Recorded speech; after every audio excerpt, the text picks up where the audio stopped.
Hey Dreamer, please. Hi guys, welcome back to my channel. I'm sure most of you have heard about the new producer Dev Kagura, who will be taking over from DevSpike for 2020. Before we talk about Dev Kagura's note, let's really just appreciate the good things DevSpike has given us, such as the removal of topaz for unequipping, changing to give us a less wasteful item upgrade system, giving us a more logical turn-based system, removal of awakening shards and shadow ores, and of course under his lead, new things like Fighter Soul and Gelidas Isabella accessories and siege defense came into play. So whatever DevSpike is doing now, let's wish him all the best, and it's time to look forward once again. So moving on to the changes, I heard that Dev Kagura is a guy, so I'll be referring to him as a male. He addressed three main parts about the game's issues. The first is that huge issue of hero individuality. This is actually something I personally haven't really talked about because I always felt that they were trying to go somewhere slowly like with Caesar's Parasite, so I've been hopeful. Now that Dev Kagura has outrightly talked about this being an issue which will be corrected, I'm even more positive. He says that heroes now lack unique aspects, which is true because all heroes have that same effect, be it increase a stat or reduce buff duration or apply fixed damage or HP shields. It's kinda like a standard line in their system, and they randomly mix and match these effects with changes in numbers for new heroes.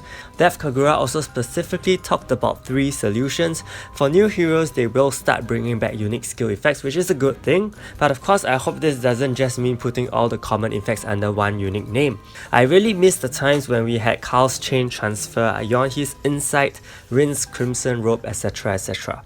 The next change is about hero passes, which are very restricted. If you saw my hero encyclopedia, which summarized all the hero effects and split them according to self versus ally, you would have seen that team support heroes are really little and many heroes are all for themselves. And yes, it is a very big fact that team synergy and composition has become really pathetic. Look at how many times I've been mentioning Shane and her best friends in my guide videos. It's just too standard. There is a great pool of heroes in the game, but the ones used are just too few, which is also something I've talked about in my November 2019 jumping check-in guide. The third change is having constant hero remakes, which is something that is really a must in any game. I think remaking old heroes are the most important aspect of pushing up older heroes, so that players will not always feel left out just because they do not have a new hero. I think doing this once every 3 updates is a very healthy thing. Again, the issue with having too many usable heroes is that it stresses new and returning players, and may even deter them from playing the game, which is not what the developers want.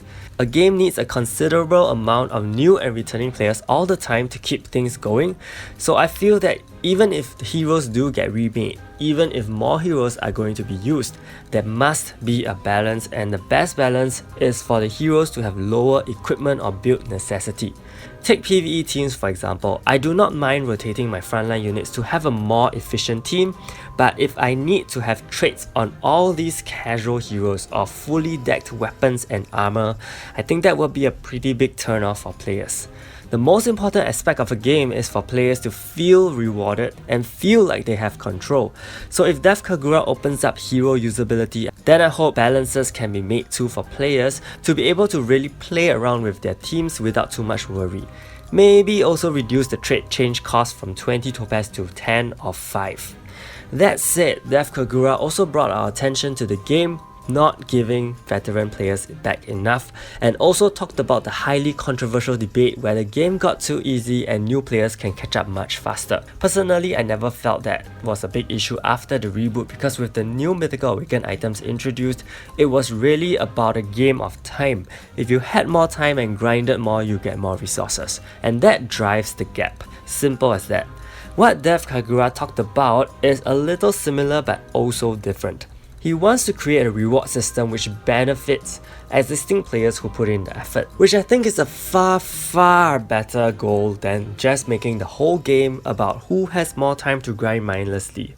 Of course, I hope he doesn't make it even more grindy, but instead introduce more frequent and unique events which bring players back to the game. The thing is, when players build their heroes, it isn't just about daily chores like raid and arena. It's about using them for a more meaningful and fun purpose. create different event dungeons which make hero usage increase, and players can create different teams to tackle these limited time only bosses. Create bosses which employ different strategies. For example, maybe have a boss where we have to strategize to use appropriate awaken skills much sooner, or a boss which relies on healing and we require healing reduction.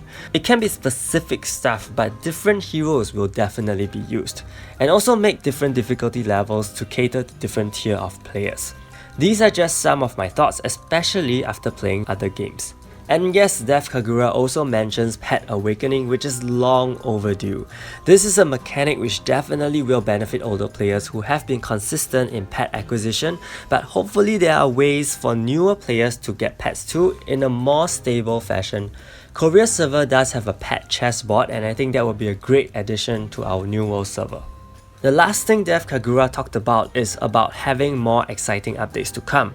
I really hope that's the case, because even as I made videos for updates, special dungeon videos are just becoming so standard that sometimes I really wonder if there is a point at all. Hopefully we get more varied update styles rather than a simple formulaic event dungeon, costume and new hero kind of update. I like that he specifically also talked about raid level expansion and Castle Rush, a mode which I have neglected for many months. Take note that since he mentioned this, I really feel that Gyarados and Milia could be coming out soon too, especially with the release of Mythical Awakened Valika this early. He also mentions having events that allow players to attain new heroes.